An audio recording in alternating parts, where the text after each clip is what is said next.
Doctor Farooq Abdullah ने BJP को तनकीद का निशाना बनाया।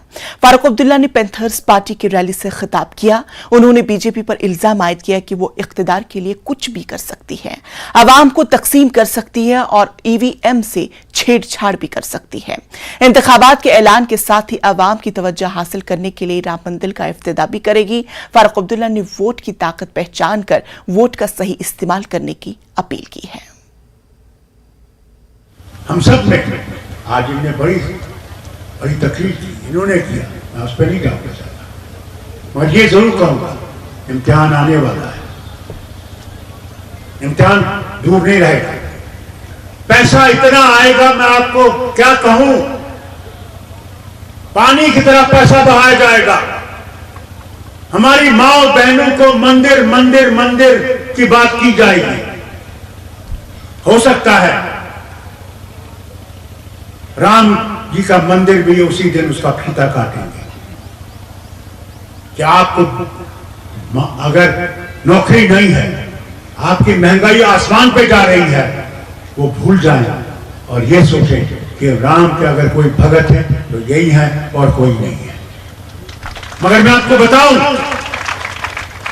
भगवान राम सिर्फ हिंदू का भगवान नहीं है। ये अपने दिमाग से निकालिए।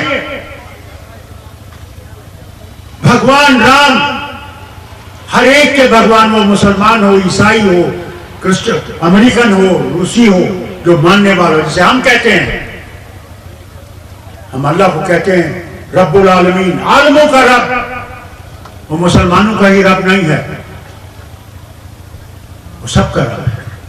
और एक बहुत बुजुर्ग प्रोफेसर भी अभी गुजरे हैं पाकिस्तान में, उन्होंने कुरान शरीफ की 7 जिल्दों में उन्होंने तफसीर लिखी है। उस तफसीर में वो खुद बयान करते हैं, मौलाना असरार, और उसमें कहते हैं वो कि तुम लोग ये याद रखो कि भगवान राम जो हैं वो भी अल्लाह की तरफ से ही भेजे गए हैं लोगों को सही रास्ता दिखाने के लिए। कभी ये मत समझिए जब आप वो बटन दबा रहे हैं, उन शहीदों को मत भूलिए जिनने ये आपको ताकत दी है कि आप हुकूमत से लोगों को गिरा सकते हैं और लोगों के हाथ में हुकूमत दे सकते हैं। ये आपकी ताकत है। इस ताकत को ये कम करना चाहते हैं।